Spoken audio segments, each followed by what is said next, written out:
Shalom, selamat pagi Bapak Ibu Saudara. Selamat berhari Minggu. Selamat kita datang kembali untuk beribadah kepada Tuhan. Mari pagi hari ini saya ajak Bapak Ibu Saudara dimanapun Anda berada, kita datang kepada Tuhan dengan hati yang tulus. Motivasi hati kita pagi hari ini fokus pada Kristus, fokus untuk menyenangkan hati Tuhan pagi hari ini Bapak Ibu Saudara.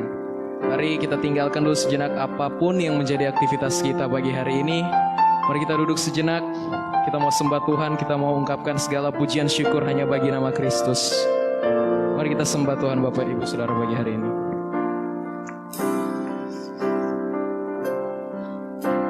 Terima kasih untuk kesempatan yang indah ini Tuhan. Terima kasih untuk kasih karunia yang masih berlaku dalam kehidupan kami Tuhan. Anugerah terbesar yang masih berlaku dalam kehidupan kami Tuhan. Kami mengucap syukur Yesus.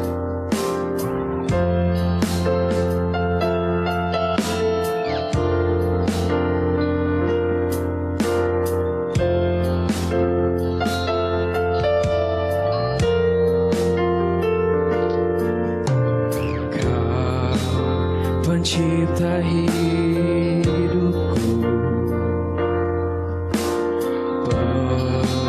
pemelihara jiwaku, Kau layak terima segala pujian, ku naikkan syukurku.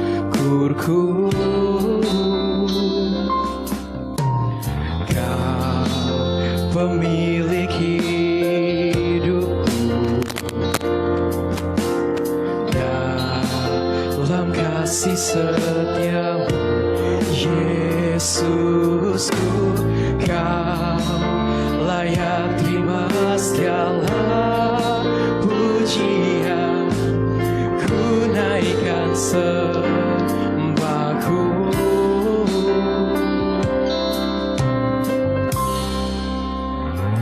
Segala pujian dan syukur bagimu,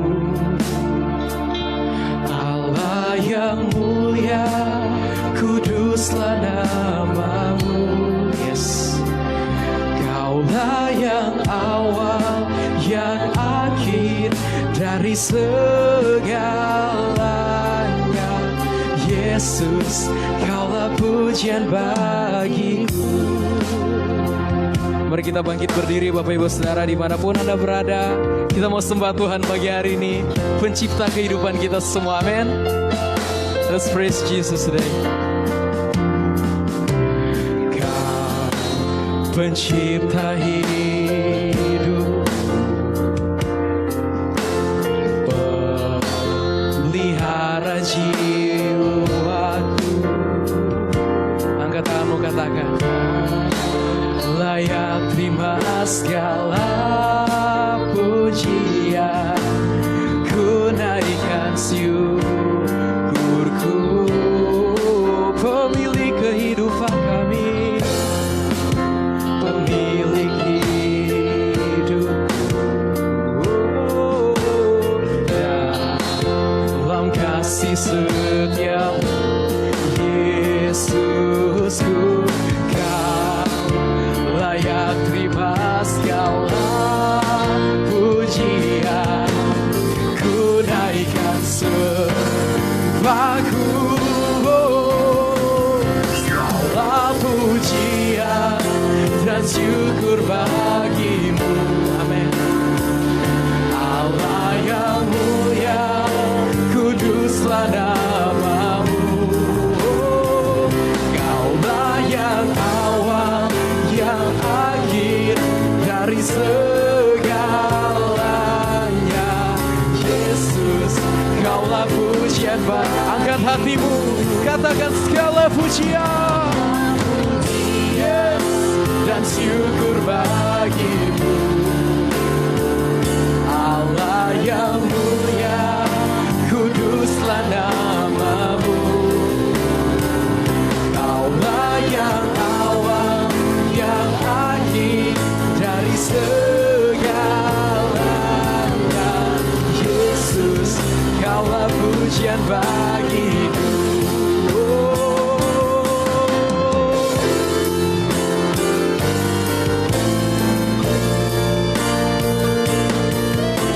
lihat hatimu Bapak Ibu Saudara. Pandang Yesus, jamah kami pagi hari ini Tuhan.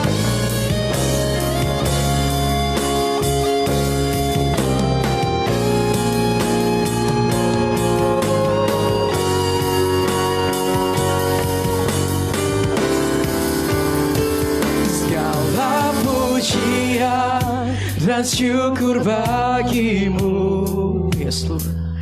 Allah yang mulia, kuduslah namamu. Kau awal dan akhir, Kaulah yang awal dan akhir dari segalanya. Yesus, Kaulah pujian bagimu.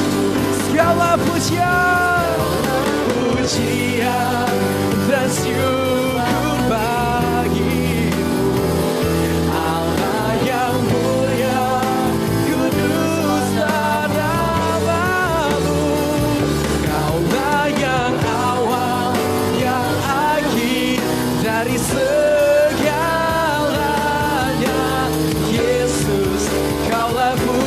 Mari setiap hati yang rindu angkat pujianmu, katakan segala pujian.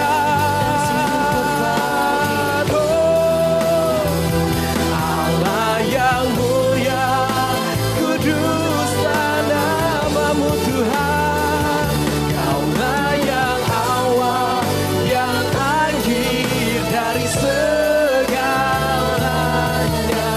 Yesus, Kaulah pujian bagi. Kau awal dan akhir, Kaulah yang awal, yang akhir dari segalanya. Yesus, Kaulah pujian bagi. Sekali lagi dengan imanmu katakan, Kaulah yang awal, yang akhir dari segalanya. Yesus, Kaulah pujian bagiku. Praise Jesus. Kami bersyukur atas karunia-Mu Tuhan. Terima kasih atas anugerah yang begitu indah dalam kehidupan kami Tuhan. Ini merupakan kesempatan yang indah buat setiap kami untuk bisa datang ke hadirat-Mu, untuk bisa bersyukur menyembah Engkau sebagai tubuh Kristus, sebagai anak-anak-Mu Tuhan. Untuk itu pagi hari ini kami mau fokuskan hati kami hanya kepada-Mu Tuhan.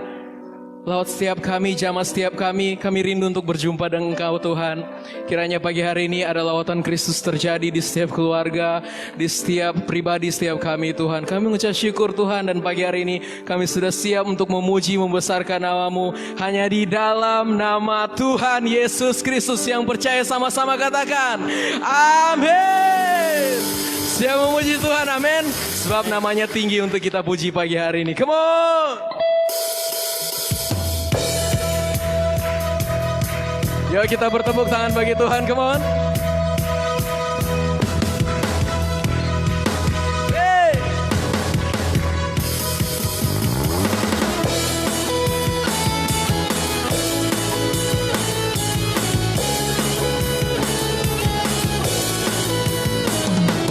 Dasar dari yang ku harapkan,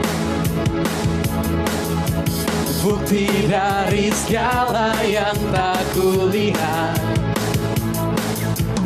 Iman berikan ku kekuatan untuk melakukan perkara yang hebat. Bersamamu, yeah. Bersama Roh-Mu ku pasti menang. Angkat tanganmu, katakan, come on. Tinggi namamu dipuji, hormat kemuliaan. Sorak dengan segenap hati, Raja keagungan. Praise Jesus.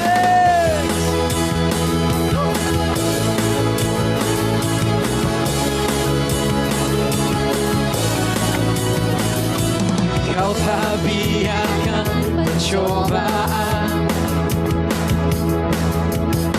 melebihi batas kekuatanku. Amin. Kau yang berikanku kemuliaan, semakin serupa dengan gambaranmu bersama rohmu.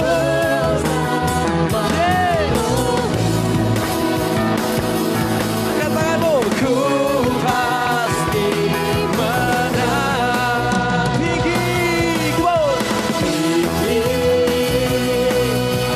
namamu dipuji, hormat, kemuliaan, sorakan Yesus, sorak dengan senang hati, Raja keas. Sekali lagi katakan, tinggi namamu Yesus, namamu dipuji, hormat, kemuliaan, sorak dengan senang hati, Raja. Sekali lagi Bapak Ibu Saudara yang percaya nama Yesus ditinggal, angkat tanganmu dan katakan, namamu dipuji, hormat, kemuliaan. Ini pujian kami Tuhan. Sorak dengan senang hati, Raja keagungan, Raja, Raja keagungan. Sekali lagi, Raja, Raja keagungan. Kau yang memberikan kemenangan bagi kami Tuhan. Begitu kami mau bersorak-sorai bagi namamu pagi hari ini. Come on. Yeah.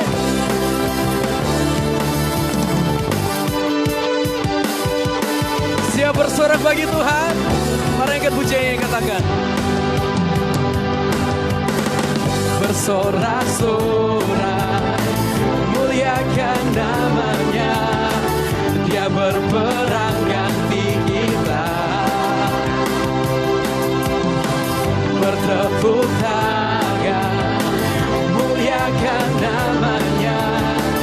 Dia selamatkan jiwa kita. Yesus penebus kita, katakan. Satu-satunya penebus, kalahkan maut, bangkit dan hidup. Yeah. Tuhan yang memberi kemenangan bersama kita, di dalam kita, masuk dalam kemuliaannya.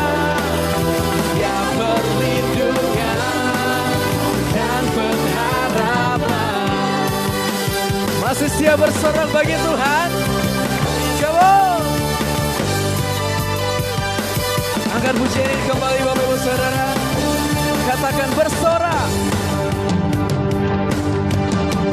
Bersorak-sorai, muliakan namanya. Dia berperang ganti kita. Dia bertepuk tangan bagi dia, come on. Bertepuk tangan, muliakan namanya. Dia selamatkan jiwa kita. Oh Jesus, satu-satunya penebus, kalahkan maut, bangkit dan hidup. Come on. Tuhan yang memberi kemenangan bersama kita, di dalam kita. Yeah. Masuk dalam kemuliaannya.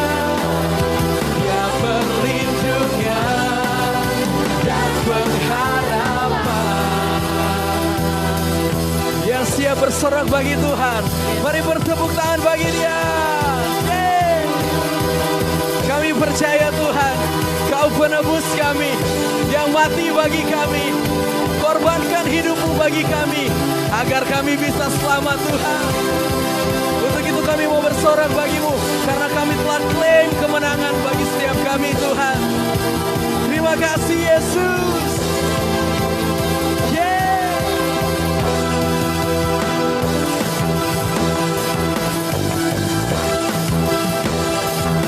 Masih siap bersorak bagi Tuhan, amin.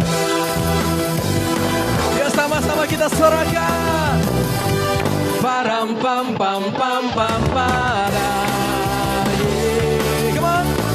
Param pam pam pam pam para.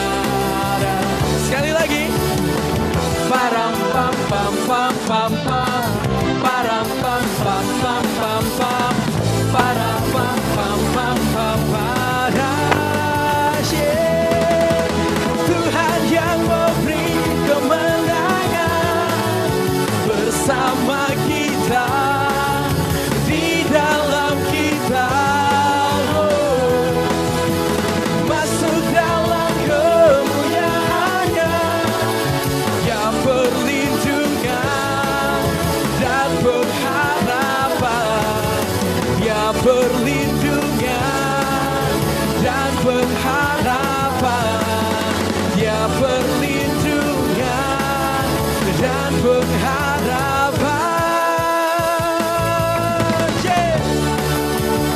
Sekali lagi sorakan. Param pam pam pam pam pararam. Param pam pam pam pam param. Praise Jesus. Silakan duduk Bapak Ibu Saudara. Kami mengucap syukur Tuhan atas anugerah, atas setiap semangat, atas setiap nafas kehidupan, setiap energi yang Tuhan masih sediakan buat setiap kami. Itu merupakan suatu anugerah buat setiap kami Tuhan. Kami mengucap syukur. Tapi terlebih dari itu Tuhan, kami mau katakan bahwa Kaulah anugerah terbesar dalam kehidupan kami, pengorbanan-Mu, kasih karunia-Mu Tuhan, yang mana memberikan keselamatan secara cuma-cuma buat setiap kami. Bukan usaha kami, melainkan usaha-Mu Tuhan, pengorbanan-Mu Tuhan. Terima kasih Tuhan. Haleluya Yesus. Kasih-Mu tidak bertepi Tuhan, tak terselami hati-Mu Yesus.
Kasih-Mu tiada bertepi, kami Tuhan.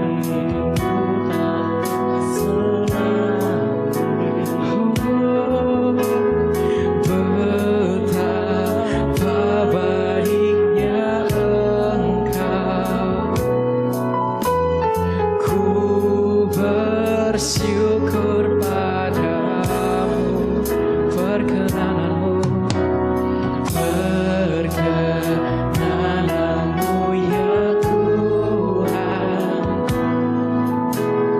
nyata di dalam hidupku. Sungguh Kau yang termulia, jiwa kami sembah, jiwaku pun menyembah. Ku angkat hatiku, tinggikan namamu, karena Yesus Kau anugerah terbesar. Ku naikkan syukurku untuk kemurahan-Mu. Hanya Yesus Kau anugerah terbesar. Angkat hatiku, tinggikan namamu, karena Yesus Kau anugerah terbesar. Ku naikkan syukurku untuk kemurahan-Mu. Hanya Yesus Kau anugerah terbesar.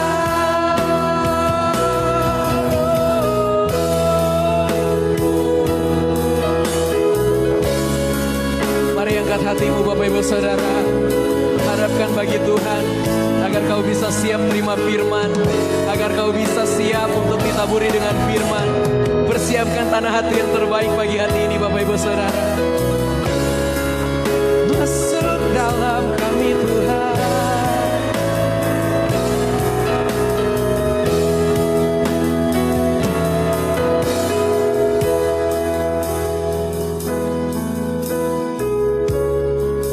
Kau anugerah yang terindah dalam kehidupan kami Tuhan. Terima kasih Yesus. Glory, haleluya. Disembah Engkau.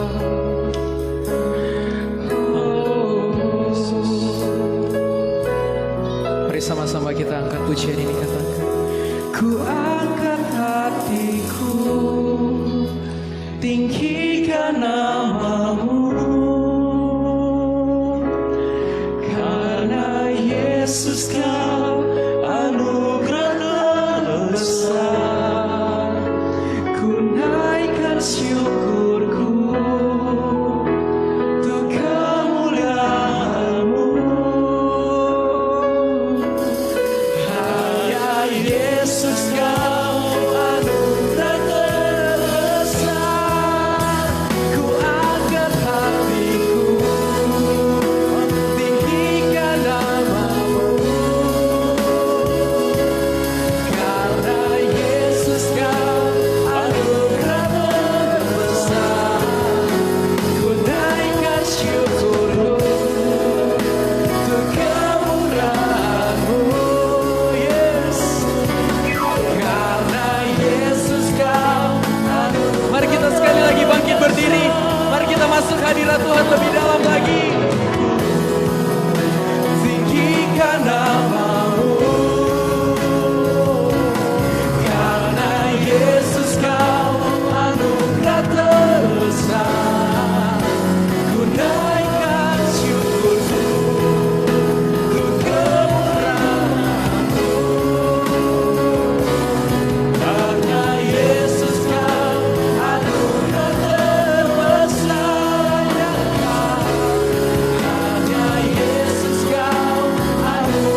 Tuhan. Oh, haleluya Yesus. Oh, haleluya. Terima kasih Yesus. Sungguh Engkau dahsyat Tuhan. Engkau Tuhan yang luar biasa. Oh, haleluya Yesus. Terima kasih. Sembah Tuhan. Masuk dalam hadirat Tuhan, Bapak Ibu Saudara. Kenal Dia lebih dekat. Buka hatimu. Buka hatimu. Engkaulah Tuhan kami. Engkaulah Allah kami. Terima kasih Bapa. Oh, haleluya Yesus. Lawati kami semua Tuhan. Lawati kami semua pagi ini Tuhan. Terima kasih Yesus. Biar Kau jadi saksi Bapak Ibu Saudara. Terima kuasa Roh Kudus. Biar Kau jadi saksi memberitakan Yesus. Terima kasih. Terima kasih Bapa. Terima kasih Tuhan. Sungguh kami bersyukur punya Allah. Sungguh kami bersyukur punya Tuhan seperti Engkau. Tuhan yang dahsyat di dalam kehidupan kami. Sepanjang minggu ini kami melalui akan kehidupan kami. Walaupun dengan situasi yang menyenangkan, walaupun dengan situasi yang tidak menyenangkan ya Tuhan, tetapi kami boleh merasakan ada Tuhan di dalam kehidupan kami. Ada Tuhan di dalam setiap perjalanan hidup kami ya Tuhan. Kami tidak pernah dibiarkan sendiri, tetapi Engkau bersama-sama dengan kami ya Tuhan. Baik di dalam kami keadaan susah maupun dalam keadaan senang, Engkau ada bersama dengan kami. Kami boleh merasakan Engkau Tuhan yang setia, Tuhan yang luar biasa. Yes. Tuhan yang memberikan pertolongan demi pertolongan sepanjang minggu ini ya Tuhan. Sehingga pada hari ini ya Tuhan kami boleh ada di tempat ini. Kami boleh beribadah kepada Engkau ya Tuhan. Semua karena anugerah Tuhan. Semua karena ucapan syukur kami kepada Engkau ya Tuhan. Terima kasih Bapa di sorga, terima kasih. Terima kasih Tuhan. Kami percaya lewat puji-pujian dan penyembahan kami, nah Engkau Tuhan, hatimu disenangkan ya Bapa. Ketika hati Tuhan disenangkan, ada perkenanan Tuhan di tempat ini. Ada perkenanan Tuhan buat siapa yang sedang menonton acara ini ya Tuhan. Di rumah-rumah dimanapun ada lawatan Tuhan. Ada kuasa Tuhan yang terjadi. Terima kasih Bapa di surga, terima kasih Tuhan Yesus. Ini doa dan ucapan syukur kami. Kami siap dibentuk dengan firman-Mu ya Tuhan. Biarlah benih yang ditaburkan sebentar ya Tuhan. Benih itu tidak jatuh di tanah yang berduri. Benih itu tidak dicuri oleh iblis ya Tuhan. Tetapi benih itu boleh tumbuh, mempunyai potensi untuk merubah kami, menjadikan kami semakin hari semakin baik, semakin serupa dengan gambaran Kristus. Terima kasih Bapa di sorga, terima kasih Tuhan Yesus. Berkati hamba firman-Mu ya Tuhan yang penuh dengan keterbatasan, penuh dengan kelemahan ini ya Tuhan. Biarlah apa yang disampaikan sebentar ya Tuhan, ini berasal dari hati Bapa ya Tuhan. Sehingga setiap firman yang disampaikan sebentar boleh menjadi berkat buat jemaat yang mendengarkannya ya Tuhan. Terima kasih Bapa di sorga. Kami siap menyambut firman Tuhan yang di dalam satu nama, yaitu Yesus Kristus yang adalah Tuhan dan Juru Selamat kami. Haleluya. Amin.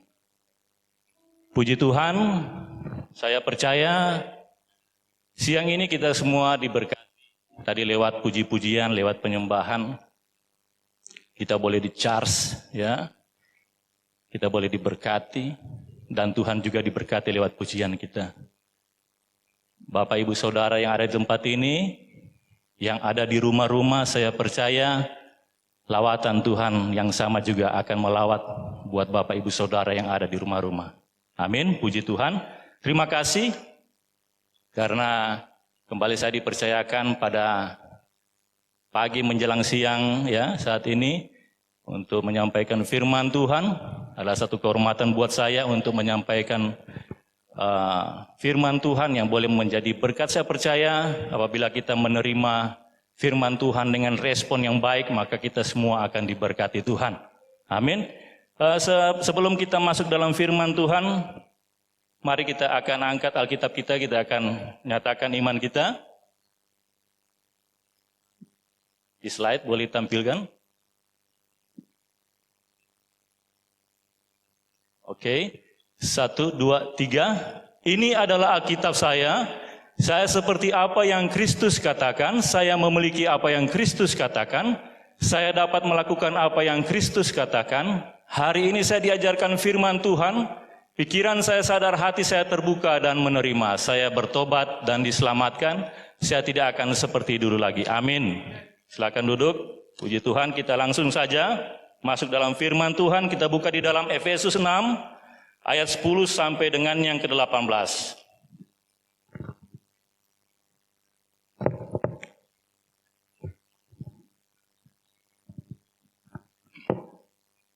Efesus pasal yang ke-6 ayat 10 sampai yang ke-18.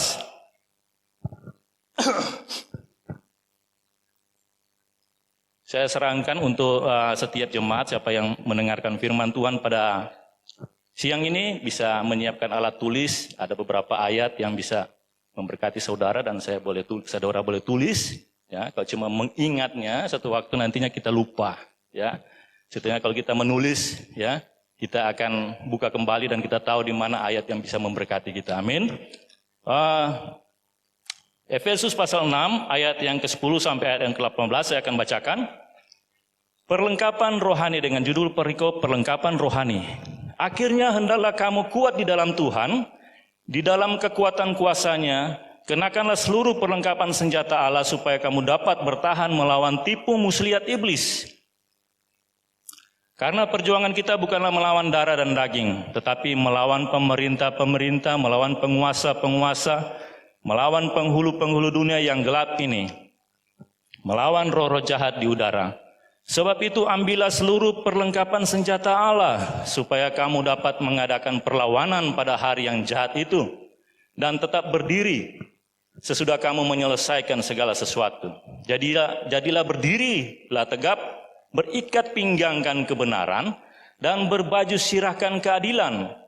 Kakimu berkasutkan kerelaan untuk memberitakan Injil, damai sejahtera. Dalam segala keadaan pergunakanlah perisai iman, sebab dengan perisai itu kamu akan dapat memadamkan semua panah api dari si jahat. Dan terimalah ketopong keselamatan dan pedang roh, yaitu firman Allah. Dalam segala doa dan permohonan berdoalah setiap waktu di dalam roh, dan berjaga-jagalah di dalam doamu itu dengan permohonan yang tak putus-putusnya untuk segala orang kudus. Amin, puji Tuhan. Saya punya cerita, saya punya pengalaman waktu saya kuliah dulu. Satu waktu saya pulang dari satu kegiatan, sudah mulai menjelang, mulai tengah malam begitu ya. Dan dalam perjalanan pulang, sepeda motor saya itu kehabisan bensin. Ya, sepeda motor saya itu kehabisan bensin. Dan saya cari tempat jualan bensin yang eceran di pinggir jalan ya. Banyak kita ketemukan seperti di Bitung. Tapi entah bagaimana pada saat itu yang jualan bensin itu hampir semua tutup. Bukan hampir semua, semuanya tutup gitu ya. Saya sampai di kos-kosan dengan baju yang sudah basah kuyup gitu ya. Karena lumayan jauh dorong sepeda motor saya. Sampai di kos-kosan baju sudah basah kuyup. Ya sudahlah, nanti besok pagi baru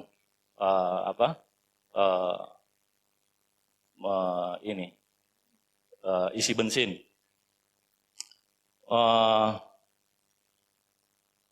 Pada saat sebelum saya ketemu dengan orang yang jualan bensin. Saya ketemu dengan orang yang jualan bensin.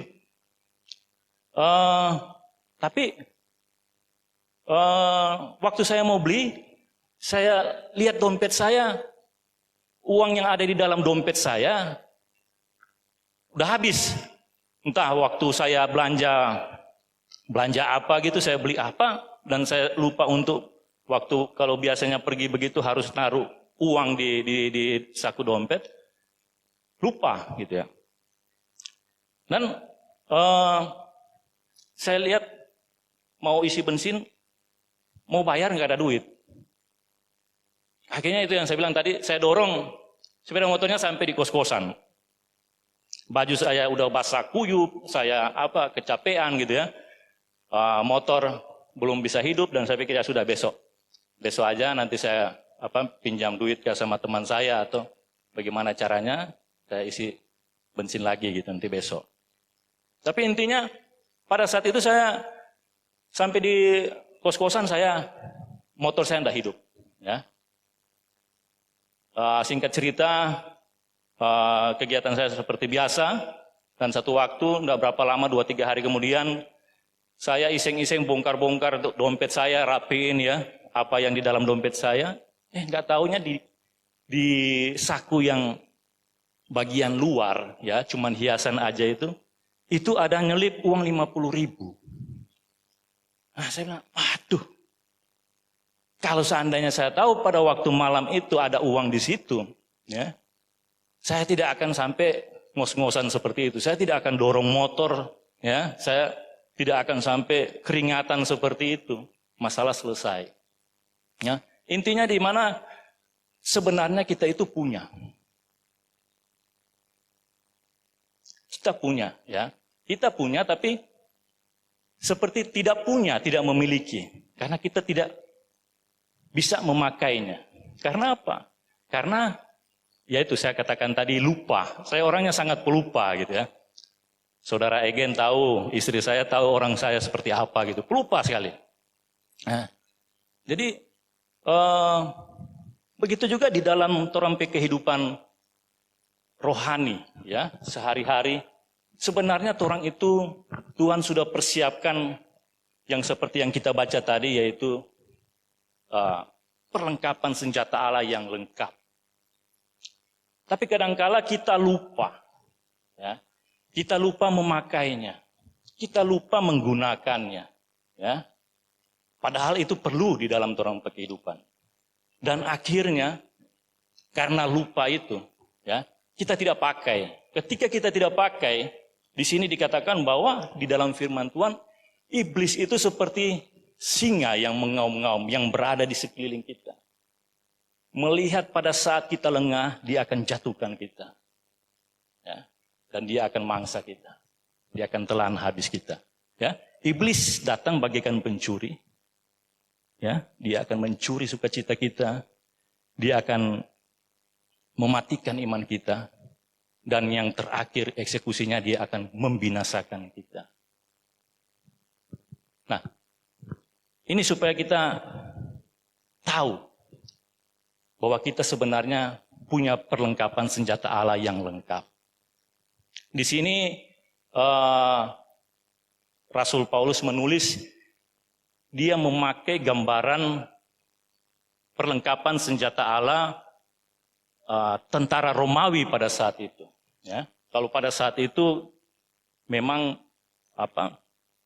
tentara perlengkapan senjata dalam pertempuran yang paling muktahir, yang paling luar biasa, yang paling lengkap itu adalah punya pasukan Romawi, ya, punya centurion.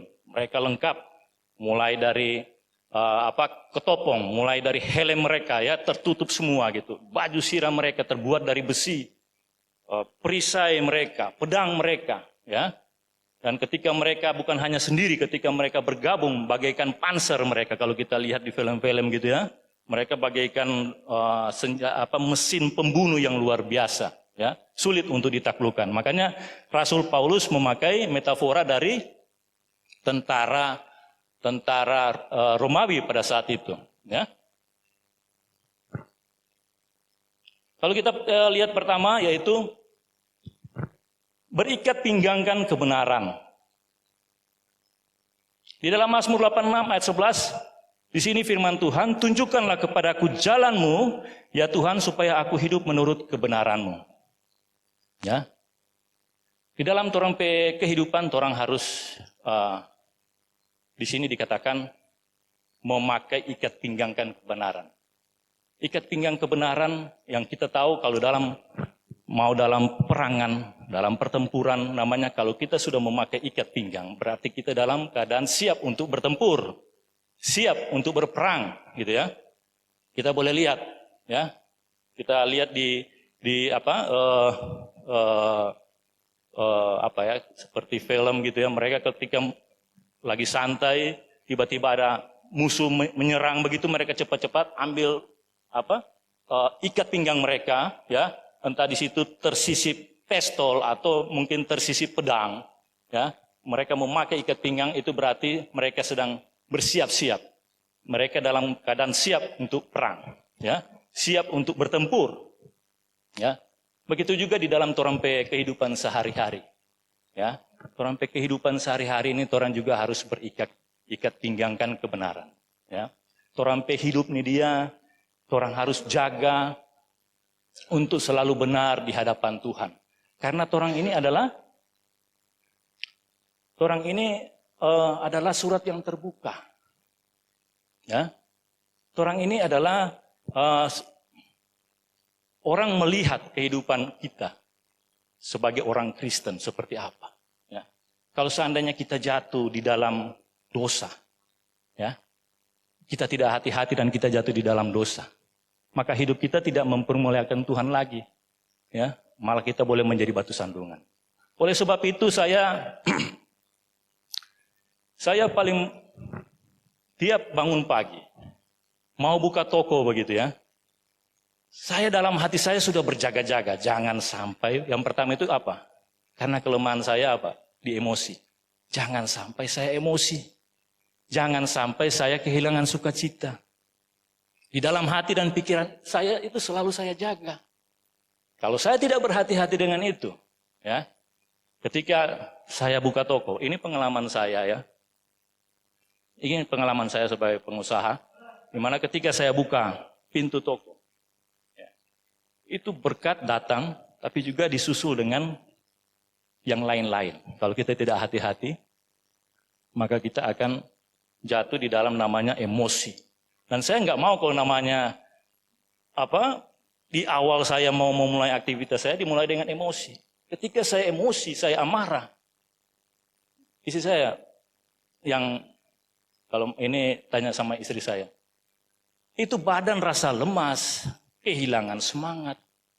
Itu kalau saya dalam keadaan emosi, ya. Emosi menguras energi saya, menguras energi positif saya gitu. Dan itu yang saya jaga. Ketika saya buka toko, ya, selain berkat yang masuk, itu juga nanti tiba-tiba ada informasi, kok telepon, kok nyak Mas we? Aduh, mau muat sebentar ini. Iya kok, sakit kok. Tidak lama kemudian, telepon lagi dari luar pulau. Kok gula 1 sak, nyanda tak muat. Aduh, harga 700.000. Nyanda tak muat. Tuh yang nanti kita mau cek ulang. Tidak lama kemudian lagi, telepon sopir saya. Kok picaban? Aduh. Belum lagi di dalam rumah. Gitu ya. Kalau kita tidak hati-hati, kita tidak berjaga-jaga, ya, maka kita akan emosi. Emosi. Dan seharian kalau emosi itu saya tidak mau kalau saya terpengaruh dengan marah atau emosi. Karena apa? Saya kehilangan sukacita. Ya, saya kehilangan semangat. Ini orang kita energi sekitar kita rasa 70% itu dia berupa ditarik disedot sama yang namanya emosi. Jadi saya sangat berhati-hati dengan di mana area kelemahan saya, ya. Supaya orang yang tidak marah, kita kasih tips, ya. Ikhlas dan sabar. Ikhlas dan sabar. Ilmu yang paling tinggi, orang bilang di dalam kehidupan adalah mengikhlaskan sesuatu. Karena satu waktu, orang mungkin kehilangan handphone seperti saudara Gary, ya. Tapi pasti Tuhan akan gantikan yang lebih baik lagi. Amin. Ikhlaskan, gitu ya. Orang kehilangan barang-barang, materi atau apa saja, orang ikhlaskan. Kalau orang tidak belajar ikhlas, ya, orang akan stres. Orang akan ada dalam rasa kehilangan terus. Ketika orang percaya bahwa itu adalah, itu sudahlah. Memang itu sudah Tuhan atur. Dan Tuhan mau ambil itu karena Tuhan mau menggantikan dengan yang lebih baik lagi. Maka kita akan merasa mengucap syukur, ya, karena kita tahu bahwa Tuhan akan mengganti dengan yang lebih baik lagi. Ya. Seperti Raja Daud, waktu dia kehilangan tahtanya, dia dikudeta sama Absalom, ya. Di dalam perjalanan dia melarikan diri dengan 600 pengikutnya dia. Datang Imam Sadok dan Imam Abiatar. Mereka bawa tabut perjanjian.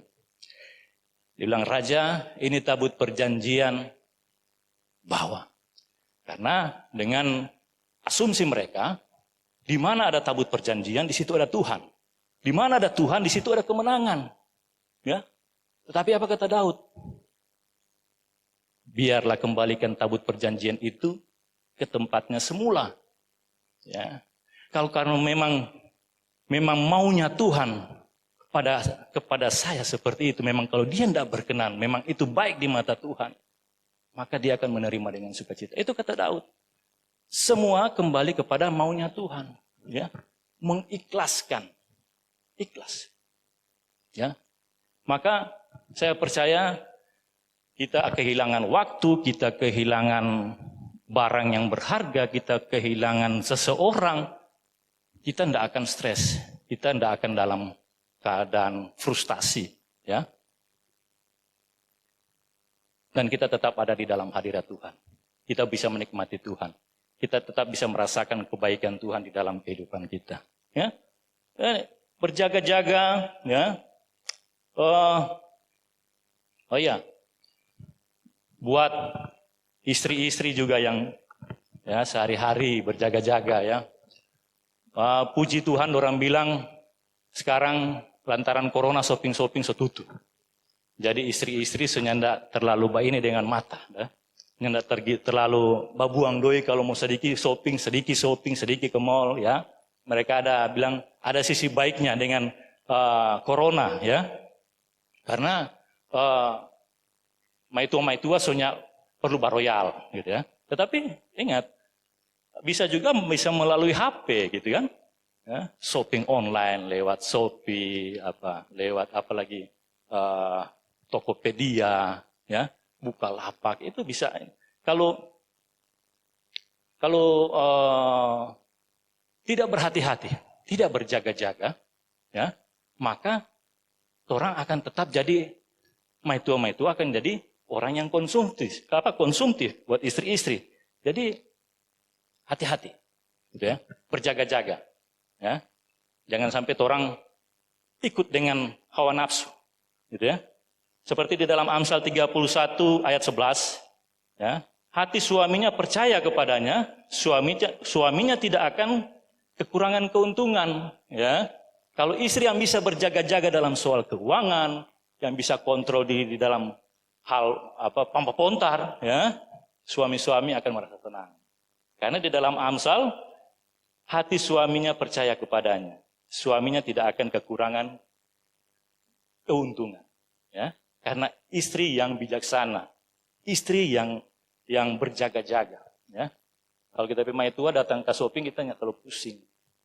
DP orang yang suka belanja, yang pokok dia sebajalan DP anak-anak, kita nggak terlalu pusing. Kita percaya Tuhan lagi ada di dalam dia, gitu ya, mengingatkan dia, gitu. Dan tapi memang udah karakternya dia, nggak suka boros, gitu. Dia hobinya nabung, gitu. Jadi kalau dia kemana-mana, hati saya tenang, gitu. Puji Tuhan, saya bisa mendapatkan pasangan yang luar biasa. Karena di mana-mana dia berada, hati saya tenang. Wah, nggak mau royal dia. Paling dia cuma belanja ini. Nggak sampai berpikir, aduh ini doi mau sambunyi di mana supaya maitunya mau dapat, gitu kan? Gitu ya. Puji Tuhan. Kemudian buat kalau memang hal seperti itu yang nantinya membuat Anda, istri-istri jatuh dalam dosa, hapus aplikasi namanya Tokopedia, Bukalapak atau Shopee, hapus supaya Anda tergoda nih mata, gitu kan? Jadi itu salah satu trik untuk kita supaya berjaga-jaga dalam kebenaran. Begitu juga dengan suami-suami. Kalau suami-suami kalah di mata, gitu kan? Banyak wawacita bapak-bapak lengkali udah bilang, orangnya bisa mau bilang pungkiri kalau mau lihat wanita cantik langsung agak sedikit berbinar gitu ya, karena ada sesuatu yang agak berbeda dibandingkan dengan yang istri sebelah gitu. Dan istri saya juga tidak memungkiri itu. Malah dia kalau umpama jalan di ini, di mall gitu dia, apa tuh sana ya? Itu cewek rok, itu dia so pendek sekali, apa dia pala-pala sana. Oh iya, ya. Asalkan jangan kita kalau mau lihat ada sesuatu ciptaan Tuhan yang indah lewat kita boleh, wah luar biasa ciptaan. Tapi jangan batanang di situ, gitu ya. Jadi itu orang kau tahu itu kelemahan, ya. Tahu itu kelemahan, ya. Orang hindari, itu namanya berjaga-jaga. Saya pribadi juga begitu, sampai sekarang saya heran. Kita tidak pernah cewek ganggu. Jujur, bukan lantaran di muka pemain tua. Tidak pernah cewek ganggu, tidak pernah cewek mau basein. Kekurangan apa gitu. Biasanya berpikir begitu. Tapi ini yang saya kasih tahu buat bapak-bapak. Cewek tidak pernah untuk ganggu saya. Mancing saya karena apa? Saya sudah membatasi diri saya. Mulai saya, gestur saya, tatapan mata saya, cara saya berbicara kepada mereka, saya sudah jaga. Dan akhirnya membuat mereka mungkin, ini om nih dia, nggak gampang mau pada ikat akan. Jadi itu salah satu trik buat bapak-bapak supaya berjaga-jaga. Kita banyak lihat bapak-bapak ya di lingkungan pekerjaan saya. Baku dapat begitu, baku dapat yang cewek sedikit pasung, bacerikit, bacita semua menyerempet. Akhirnya biarnya tidak pasung tuh laki-laki lantaran banyak doi. Itu cewek semulai pepancing.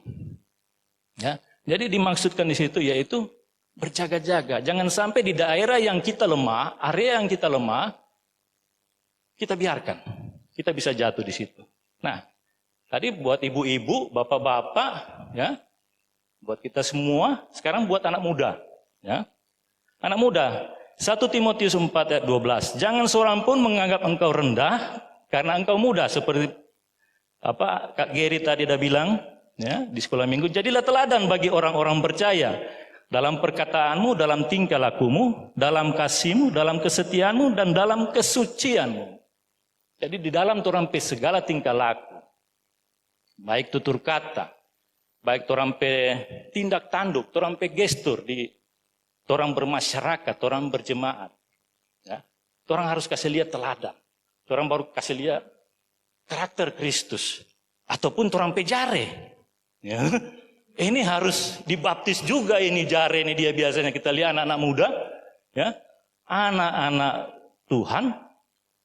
Tapi dorang posting sampai kata-kata banyak dengan cacian, banyak dengan makian, ya. Ini bahaya. Karena apa? Anda akan menjadi batu sandungan.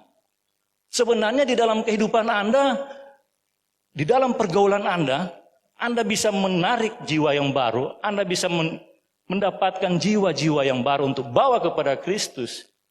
Karena melihat itu, ya, anak Tuhan. Dia ibadah ini Kang, tiap malam minggu kelakuan begitu. Kurang sama jadi orang. Jadi batu sandungan. Malah jauh lebih berbahaya seperti itu. Lebih baik kalau memang mau baik sekalian, jahat sekalian. Jangan berdiri di atas 2 kaki. Yang satu di gelap, satu di terang gitu ya. Jadi buat anak-anak muda juga, biarlah menjaga tingkah laku, perilaku, perkataan. Di medsos, biarlah melalui medsos, Anda menjadi saksi Kristus. Ya, yang Anda posting adalah kesaksian-kesaksian. Ya, wah luar biasa Tuhan. Saya tahun ini diberkati, saya lulus tahun ini. Semua karena Tuhan. Bukan kata-kata makian, bukan kata-kata cacian. Gitu ya. Tetapi biarlah kesaksian-kesaksian yang Anda beritakan lewat medsos, gitu ya. Apalagi ya, kalau yang anak-anak muda, aplikasi. Ya.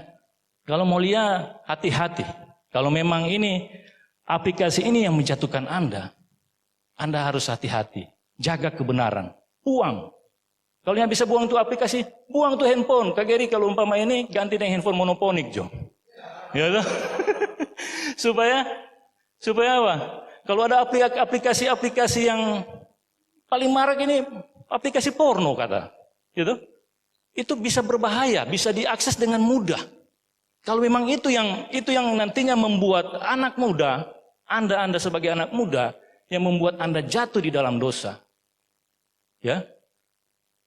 Buang itu jauh-jauh. Buang aplikasi itu. Kalau memang aplikasi itu ini masih pegang handphone masih tetap tergoda, buang juga handphone yang Android. Ganti dengan monoponik. Mulia apa kalau cuma DP layar hitam putih? Ya, toh? Berjaga-jaga. Ya, menjaga kebenaran di dalam torang kehidupan. Gitu ya. Karena kalau orang benar di dalam Amsal 12 ayat 21, kalau orang benar tidak akan ditimpa oleh bencana apapun, tetapi orang fasik akan senantiasa celaka. Ya kan? Orang benarnya tidak akan ditimpa dengan masalah apapun. Ibu-ibu kalau tidak jaga itu kebenaran, jatuh di dalam ini apa? Terlilit dengan utang. Ya kan? Pingin ini, pingin itu, pingin ini, pingin itu, ya kan? Hati dari suami jadi gelisah, gitu kan? Karena mai tua sok kurang utang sana utang sini. Begitu juga, bapak-bapak kalau menjaga mata jatuh di dalam, orang bilang perhugelan. Ia akan membuat akhirnya rumah tangga jadi hancur, hidupnya tidak damai sejahtera, anak-anak jadi korban, gitu kan? Jadi apa yang dikatakan oleh firman Tuhan ini benar, betul. Kemudian di dalam Amsal 10 ayat 6, yaitu berkat ada di atas kepala orang benar, tetapi mulut orang fasik menyembunyikan kelaliman. Ya, jadi orang yang hidup di dalam kebenaran, berkat ada di atas kepala. Tinggal mau petik, ya kan? Tinggal mau petik dengan cara apa? Iman. Jika kita beriman dan kita ikut apa maunya Tuhan, perintah Tuhan, kita berdoa, tinggal orang petik berkat ada di atas kepala orang benar. Amin. Kemudian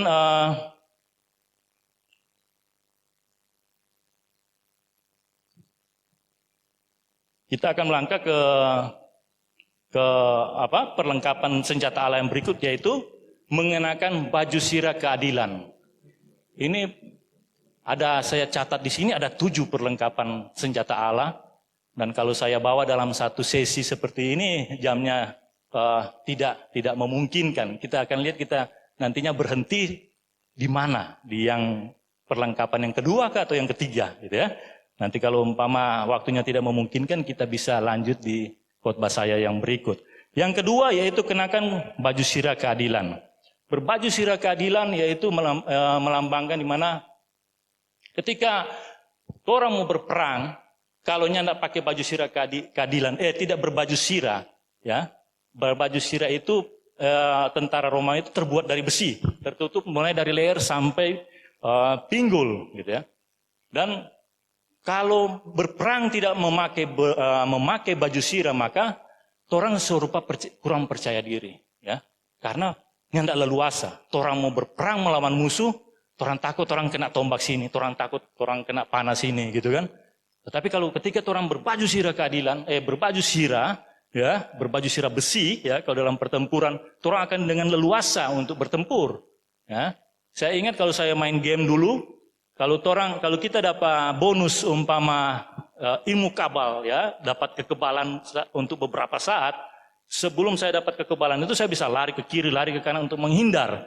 Tetapi ketika saya mendapat seperti baju sirah di dalam permainan itu, saya akan maju lurus saja, ya, saya fokus gitu dalam berperang. Saya tidak akan takut waktu diserang kena peluru atau kena bom itu, saya ada dalam lindungan itu, gitu ya. Jadi seperti itu, ya.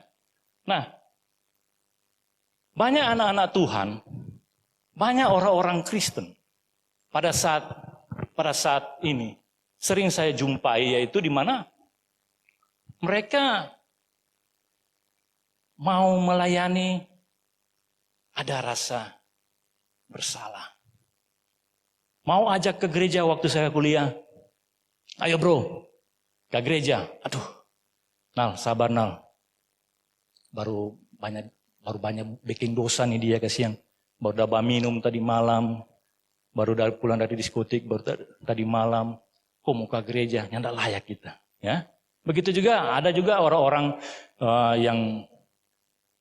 yang apa di gereja juga yang sudah aktif di gereja jemaat mau coba untuk pelayanan, ayo pelayanan ini, aduh kita masih jatuh di dalam hal-hal seperti ini kita jadi batu sandungan gitu ya. Jadi seperti itu. Padahal Tuhan tidak seperti itu. Keadilan Tuhan yaitu kita boleh lihat ada banyak di dalam kisah Alkitab, contohnya di mana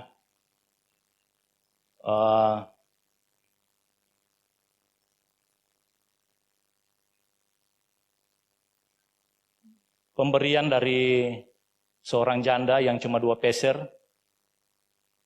dibanding dengan pemberian orang kaya yang begitu besar, ya. Tetapi di mata manusia boleh berkata bahwa pemberian orang kaya itu jauh lebih besar dan jauh lebih berharga.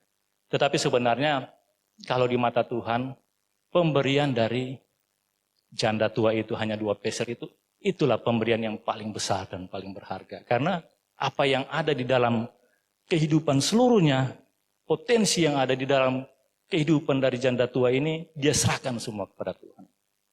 Dunia boleh berkata bahwa seorang Farisi yang berdoa bahwa dia tidak melakukan kesalahan, dia tidak berdosa, dia tidak membunuh, dia tidak menipu, dia tidak memungut cukai. Dan dengan bangganya dia berdoa dengan lantang dan keras-keras gitu. Dibanding dengan seorang pemungut cukai yang dia berdoa di pojok dan berkata bahwa dia adalah orang yang paling bersalah dan dia minta ampun kepada Tuhan. Dan dia tidak layak. Orang boleh berkata bahwa orang Farisi, orang dunia boleh berkata bahwa orang Farisi inilah adalah yang benar, ya, adalah yang baik di mata pemandangan mereka. Tetapi di mata Tuhan sebenarnya orang dunia nilai yang bersalah itu sebenarnya yang benar di hadapan Tuhan. Gitu ya. Keadilan Tuhan itu kadangkala dunia tidak bisa selami, ya. Kita boleh melihat bagaimana waktu bangsa Israel, mereka diluputkan dari maut, anak sulungnya diluputkan dari yang namanya maut. Ya.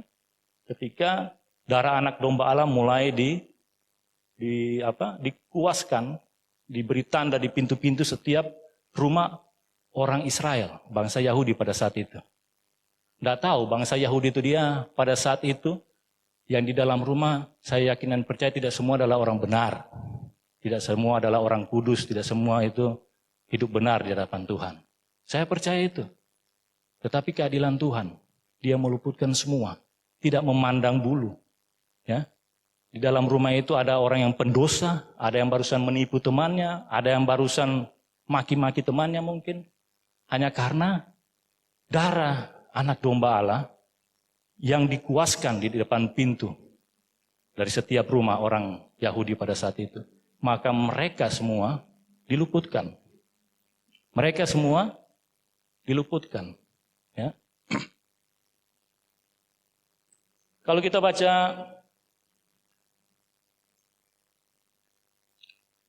baca di dalam Ibrani 9 ayat 1 sampai 28, di situ dikatakan bahwa yang namanya kemah tabernakel ada yang ruangan kudus, ada ruangan yang maha kudus. Ya. Ruangan yang maha kudus itu setahun sekali imam dari bangsa Israel, imam besar bangsa Israel, dia masuk ke dalam ruangan yang maha kudus, ya, dan dia mempersembahkan korban di situ. Dan saudara tahu, ketika dia masuk, kakinya itu diikat dengan tali dan ada gemerincing di kakinya. Pada saat dia masuk dan dia berdosa, maka dia akan mati pada saat itu di ruangan yang maha kudus. Dan orang akan menariknya dia. Orang akan menarik dia dengan tali tersebut. Ya. Karena apa? Karena imam ini sebelum dia masuk ruangan maha kudus, dia bercacat, dia sedang ada dalam dosa. Ya. Dia jatuh dia ada dalam dosa dan dia masuk dalam ruangan maha kudus. Tuhan tidak berkenan atas korbannya. Hanya karena imam ini maka selama hampir setahun bangsa Israel juga hidup di dalam kutub. Ya. Karena imam yang tidak benar, dia masuk dalam ruangan Maha Kudus. Dan Tuhan tidak berkenan. Maka bangsa Israel pun selama 1 tahun, Tuhan tidak berkenan atas mereka. Tetapi puji Tuhan, kita punya imam agung besar namanya Yesus Kristus. Ya. Dia datang kepada Bapa bukan membawa, kalau kita baca di dalam Ibrani 9 ayat 1 sampai 28, dia bukan membawa darah binatang yang tidak bercacat celah, tetapi yang dibawa adalah darahnya sendiri. Dia berhadapan dengan Bapa, dia bawa darahnya sendiri. Ini yang namanya kasih karunia. Jadi pada saat itu Bapa melihat Yesus, bukan melihat kita. Ya. Dan kita bersyukur imam besar agung kita, yaitu Yesus Kristus, dia tidak bercacat dan tidak bercela. Maka kita tidak akan pernah ditimpakan yang namanya malapetaka. Karena imam besar agung kita Yesus Kristus, dia tidak pernah berbuat dosa. Yang dibawa korban yang dibawa sendiri kepada Bapa adalah darahnya sendiri. Darahnya yang kudus, darahnya yang mahal. Ya, ini yang namanya kasih karunia. Bukan karena perbuatan kita, seperti Saudara Damian tadi katakan, bukan karena perbuatan kita, tetapi karena perbuatan satu orang, maka kita dibenarkan. Kita melakukan apapun dalam kehidupan kita, tidak akan pernah membuat hidup kita benar. Kita melayani Tuhan bukan karena kita mau dibenarkan. Bukan karena kita mau hidup benar, hidup baik dengan orang. Kita memberkati orang. Kita melakukan sesuatu yang luar biasa untuk gereja. Bukan supaya kita selamat. Tetapi sebagai reaksi, respon, ucapan syukur kita. Karena kita sudah diselamatkan. Itu yang namanya kasih karunia. Nah, ini keadilan Tuhan. Ketika orang bertobat datang kepada Tuhan, dia pasti ampuni. Ya, kita dibenarkan Tuhan. Jadi waktu orang di dalam kehidupan orang sehari-hari, orang mau melayani Tuhan, orang mau menyampaikan kabar gembira kepada teman kita, orang mau memberikan dia firman Tuhan. Orang mau kasih motivasi kepada dia. Orang yang tidak perlu, orang terbeban. Bahwa orang ini adalah orang berdosa. Karena apa? Karena Tuhan setebus pada orang. Tuhan setebus pada orang. Tuhan sebenarkan pada orang. Itu yang namanya baju sirah keadilan Tuhan. Ya. Tapi apakah orang bisa berbuat dosa dengan seenaknya? Banyak kita dengar. Banyak kita dengar. Ya. Orang-orang dengan entengnya mereka berbuat dosa karena pikir, oh ada kasih karunia Tuhan. Semakin besar dosa kita manusia, kita berbuat dosa, semakin besar, semakin melimpah kasih karunia. Ya, bukan seperti itu. Karena di dalam firman Tuhan dikatakan bahwa kerjakanlah di dalam Filipi 2 ayat 12a, kerjakanlah keselamatan yang sudah kita terima dengan takut dan gentar. Ya, jadi orang harus jaga orang keselamatan dengan takut dan gentar, jangan orang permainkan. Orang jatuh dalam dosa, setelah orang bertobat bisa. Ada yang jatuh dalam dosa, ada yang tinggal dalam dosa, itu berbeda Pak. Ya, seperti ikan kalau umpama dia taruh di darat, hidup. Berapa lama dia hidup? Nggak nyaman. Dia harus cari komunitasnya dia harus cari air di mana dia memang biasanya hidup. Jadi ya kita sadari memang kita masih hidup dalam kedagingan sebagai manusia. Tetapi cepat kita untuk bertobat dan selalu berusaha untuk memperbaiki diri. Ya. Yang membuat kita akhirnya jauh dari kasih karunia karena kehidupan kita sendiri. Ya, kalau umpama orang yang DP prinsip hidup, Ini apa-apa bikin dosa. Hari Minggu kita datang ulang minta ampun, Tuhan ampuni. Betul memang Tuhan ampuni. Minggu depan kita, ini Senin kita bikin dosa, Selasa bikin dosa. Hari Minggu kita datang ulang Pak Tuhan, minta ampun, Tuhan pasti ampuni. Betul memang Tuhan ampuni. Kasih karunia Tuhan tidak pernah dibatasi dengan hal apapun. Sebesar apapun dosa Anda, pasti Dia akan ampuni. Merah seperti kemisi akan diputihkan bagaikan salju. Itu kata firman Tuhan mengenai kasih karunia. Ya. Tapi yang membuat Anda itu akhirnya kehilangan kasih karunia, bukan karena kasih karunia tidak mampu untuk menjangkau Anda atau mengampuni Anda. Karena perbuatan Anda sendiri. Semakin hari Anda semakin menjauh. Semakin hari semakin menjauh. Semakin hari semakin menjauh dari kasih karunia Tuhan. Dan itu yang akan membuat Anda kehilangan pengampunan di dalam kehidupan Anda. Amin. Jadi kesetiaan, kita hidup setia. Berusaha untuk hidup setia dalam kebenaran firman Tuhan. Setia bukan berarti kita jalan mulu. Setia itu pada saat kita menghadapi hambatan, kita bisa jatuh. Kita bangkit lagi. Jatuh tapi kita bangkit lagi. Dan Tuhan melihat orang yang mempermainkan kasih karunia dengan orang yang mereka memang jatuh dalam dosa tetapi mereka berusaha bangkit. Ada yang paling berbeda di antara mereka berdua. Dua hal yang paling berbeda di antara mereka berdua. Yaitu motif di dalam hati mereka. Kalau yang satu memang mempermainkan. Kalau yang satu memang sungguh-sungguh Tuhan kita mau bertobat. Tapi kadangkala memang jatuh. Tuhan pulihkan. Tuhan lihat motif di dalam setiap hati kita. Di dalam dua golongan orang berbeda. Dua golongan orang ini. Tuhan lihat motif. Berbeda sekali. Ya, hati mereka berbeda. Yang satu memang jatuh. Tetapi dia berusaha bangkit. Dan dia tidak mau mempermainkan kasih Tuhan. Kalau yang satu dengan seenaknya, seentengnya jatuh, bangun, tidak apa-apa minggu depan ke gereja, jatuh bangun, tidak apa-apa minggu depan ke gereja. Pertama 1 minggu 1 kali ke gereja. Ya, berikutnya 2 minggu 1 kali ke gereja. Berikutnya, tidak apa-apa 3 minggu 1 kali ke gereja, pasti Tuhan ampuni gua. Akhirnya lama-lama 1 tahun 1 kali. Akhirnya lama-lama nggak pernah sama sekali. Jadi bukan karena kasih karunia tidak bisa mengampuni Anda, tetapi karena perbuatan Anda, karena kebiasaan Anda yang membuat Anda menjauh dari kasih karunia Tuhan. Amin. Yang ketiga yang terakhir yaitu kenakan kasut kerelaan hati di dalam mengabarkan Injil, memberitakan Injil damai sejahtera. Ya, saya akan cepat. Di dalam 1 Korintus 9 ayat 16 sampai yang ke-19, karena jika aku memberitakan Injil, aku tidak mempunyai alasan untuk memegahkan diri. Di dalam memberitakan Injil, memberitakan kabar sukacita sorga, kita tidak mungkin dengan hati yang congkak. Ya. Sebab itu adalah keharusan bagiku. Celakalah aku jika aku tidak memberitakan Injil.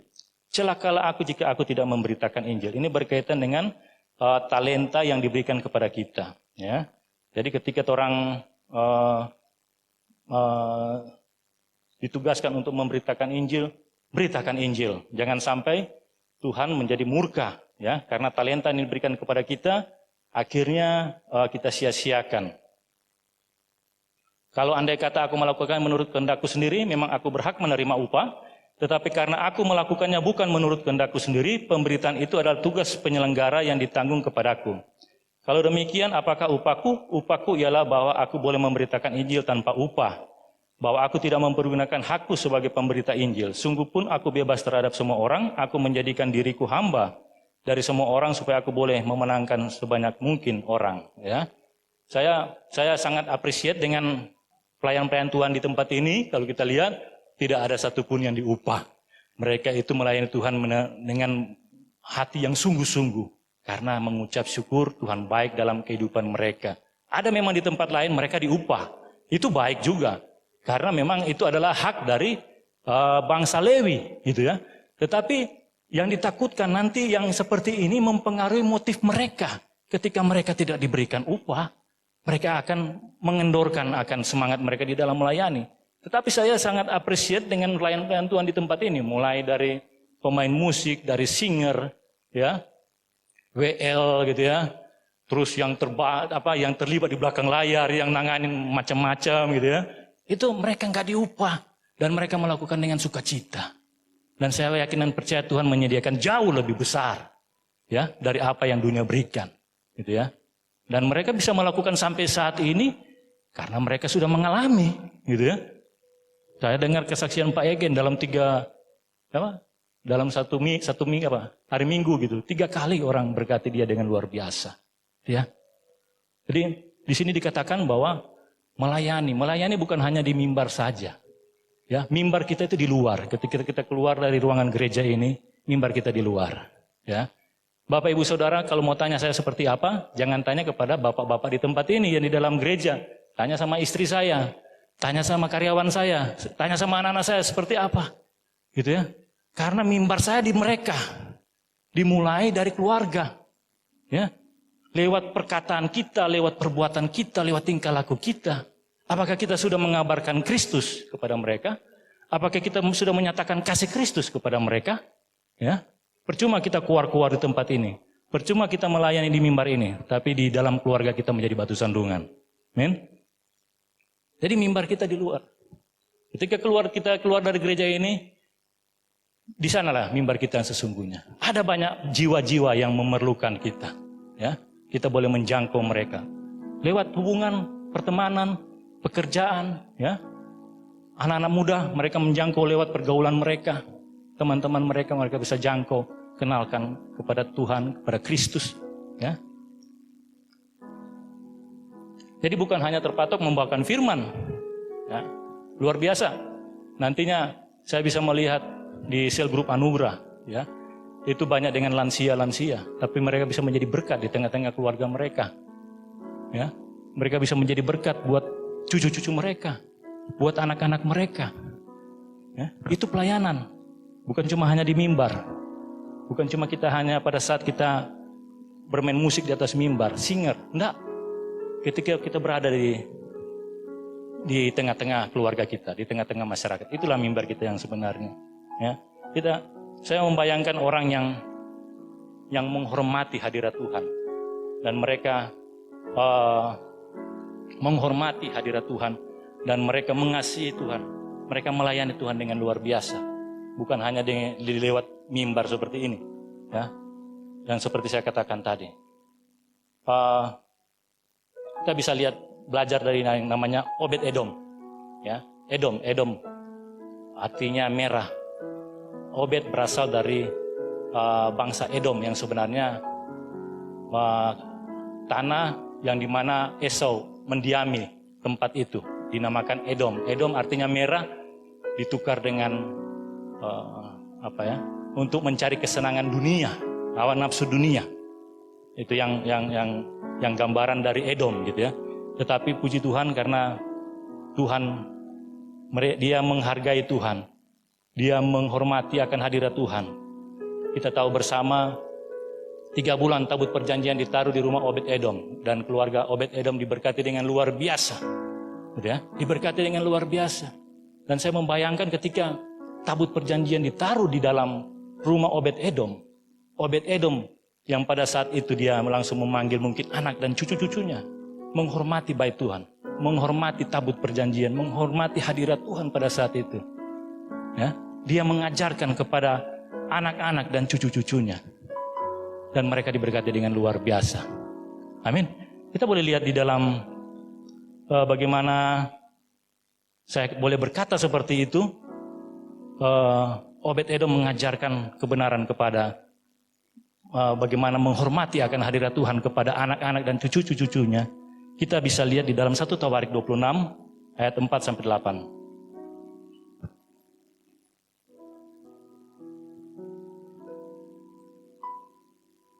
Saya akan bacakan 1 Tawarik 26 ayat 4 sampai ayat 8. Obed Edom mempunyai anak yakni Semaya, anak sulung Yosabat, anak yang kedua Yoa, anak yang ketiga Sakar, anak yang keempat Nataneel, anak yang kelima Amiel, anak yang keenam Isakar, anak yang ketujuh dan Pauletai, anak yang kedelapan Sebab Allah telah memberkati dia. Bagi Semaya anak Obed-Edom itu lahir anak-anak, mereka memegang pemerintahan di antara puak mereka, sebab mereka itu adalah pahlawan-pahlawan yang gagah perkasa. Anak-anak Semaya ialah Otni, Refael, Obed, dan Elzabet, serta saudara-saudaranya yakni Elihu dan Samakia, orang-orang gagah perkasa. Mereka sekalian adalah dari keturunan Obed-Edom, yakni mereka sendiri, anak-anak mereka dan saudara-saudara mereka, masing-masing orang yang gagah perkasa.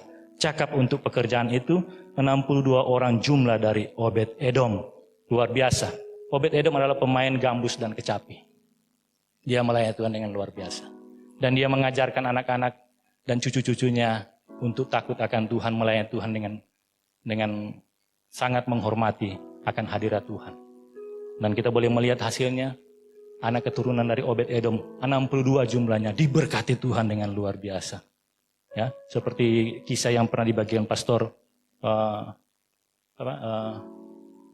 yang satu adalah penjahat, yang satu adalah anak Tuhan. Keturunannya anak Tuhan ini luar biasa diberkati, memberkati bangsa Amerika dengan luar biasa. Ada yang menjadi satu wakil presiden, ada yang menjadi pendeta, ada yang menjadi menteri, macam-macam. Yang penjahat, anak keturunan yang menjadi pelacur, menjadi orang narkoba, menjadi perampok. Ya.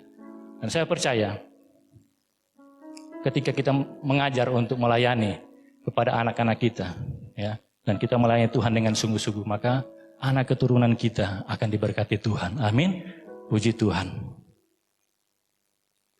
Kita akan segera mengakhiri firman Tuhan. Ya, saya simpulkan yang saya boleh bagikan pada siang ini, yaitu di mana di dalam menghadapi akan situasi yang tidak mudah, ya. Kalau kita lihat, ya, orang akan kehilangan pekerjaan, dan itu akan mempengaruhi di dalam keluarga, mungkin hubungan suami istri. Kalau kita tidak hati-hati, maka kita akan jatuh dalam dosa, ya. Kita bisa tergelincir, ya. Iblis bagaikan singa yang mengaum-ngaum, yang menunggu mangsanya, lengah, ditarik ke bawah, dan ditelan habis. Dia datang seperti pencuri, dan dia membunuh iman Anda. Anda akan melihat tidak ada harapan lagi di dalam usaha Anda. Anda akan melihat tidak ada harapan lagi mungkin di dalam rumah tangga Anda, hubungan Anda dengan suami atau istri Anda, hubungan Anda dengan anak-anak Anda sudah tidak ada harapan mungkin. Ya. Ketika kita sudah tidak mempunyai pengharapan, maka tunggu saja dia akan binasakan kita. Ya. Jadi biarlah kita berjaga-jaga, menjaga kehidupan kita di dalam kebenaran Tuhan. Dan kita tidak perlu khawatir, kita tidak perlu takut di dalam kita melayani, di dalam kita melangkah dalam kehidupan ini. Karena kita mempunyai perisai keadilan. Kita mempunyai baju sirah keadilan. Ya. Kita sudah ditebus oleh Tuhan. Kita tidak perlu takut dengan masa lalu. Kita tidak perlu minder dengan masa lalu.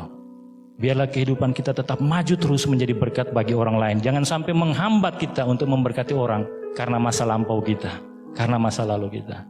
Ya. Dan di dalam kita melayani Tuhan, saya yakin dan percaya ada sesuatu yang luar biasa yang Tuhan kerjakan. Ya. Dalam pelayanan, ketika saya dipercayakan oleh gembala untuk pelayanan, itu membuat dampak yang positif buat saya. Ya. Itu salah satu yang membuat saya itu jadi berubah. Karena apa? Ketika saya ada di lingkungan di mana mungkin tempat umum, saya tidak asal-asal di dalam saya melakukan sesuatu. Di dalam gestur saya, di dalam cara saya berbicara, saya tidak asal-asal. Karena apa? Karena pelayanan yang Tuhan percayakan dalam kehidupan saya. Saya tidak mau kehidupan saya menjadi batu sandungan. Dan akhirnya setiap hari saya latih. Baik dari saya berkata-kata, saya menatap orang, gestur saya, cara saya berdiri, saya duduk. Itu akhirnya mendarah daging buat saya. Mungkin orang kalau melihat saya 10-15 tahun yang lalu adalah orang yang congkak. Lihat saya berdiri. saya berbicara saja, lihat mata saya, atau lihat saya duduk, orang bisa berkata, sombong sekali ini orang. Ya. Tetapi melalui pelayanan yang Tuhan percayakan kepada saya mulai melatih. Saya tidak mau nantinya pelayanan saya menjadi batu sandungan. Ya. Dan itu makanya penting di sini dikatakan bahwa itu adalah salah satu senjata Allah yang Tuhan kasih dalam kehidupan kita. Supaya kita ketika kita menerima satu pelayanan, kita akan menjadi orang yang lebih baik lagi. Kita akan lebih berhati-hati di dalam bertindak, di dalam berkata-kata, di dalam melakukan hal-hal apapun, kita akan lebih hati-hati. Dan itu akhirnya menjadi melatih akan kehidupan kita. Dan akhirnya itu menjadi karakter kita. Dan orang boleh melihat, sesuatu yang berbeda ada dalam kehidupan kita. Ketika kita menerima satu pelayanan. Amin firman Tuhan. Kita akan angkat satu pujian, Menyenangkan-Mu.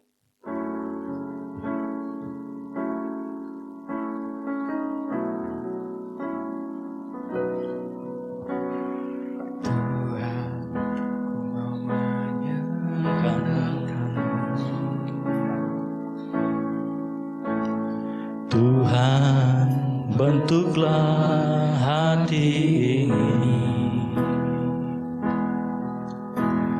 jadi bejana untuk hormat-Mu. Cemerlang bagai emas murni. Tuhan, ku serahkan hatiku. Tuhan, ku serahkan hatiku, semua ku berikan padamu, semua ku berikan padamu.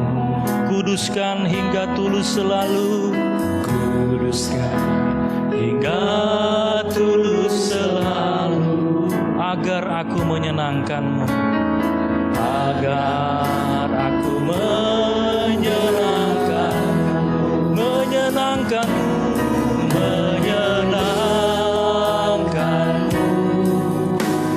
senangkan. Hanya itu kerinduanku, menyenangkan-Mu,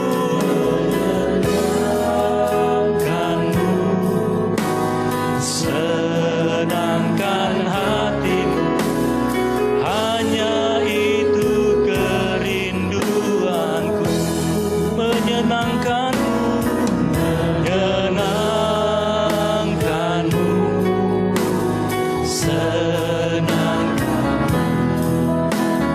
Hanya itu kerinduan, menyenangkan-Mu, menyenangkan-Mu, senangkan hatimu. Hanya itu kerinduanku, hanya itu kerinduanku.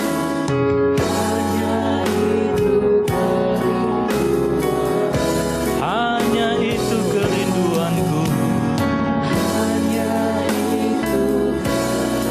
rinduanku. Doa firman Tuhan saya serahkan kepada Pastor Yonatan Lengkong.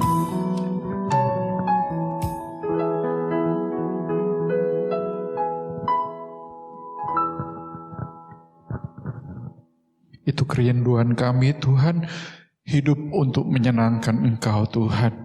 Oleh sebab itu bantu kami Tuhan Yesus dalam kehidupan kami, agar kami bisa menggunakan segala yang telah Engkau sediakan bagi kami, seluruh perlengkapan rohani yang kami bisa gunakan untuk melayani Engkau, untuk kami bisa gunakan untuk menyenangkan hati-Mu Tuhan.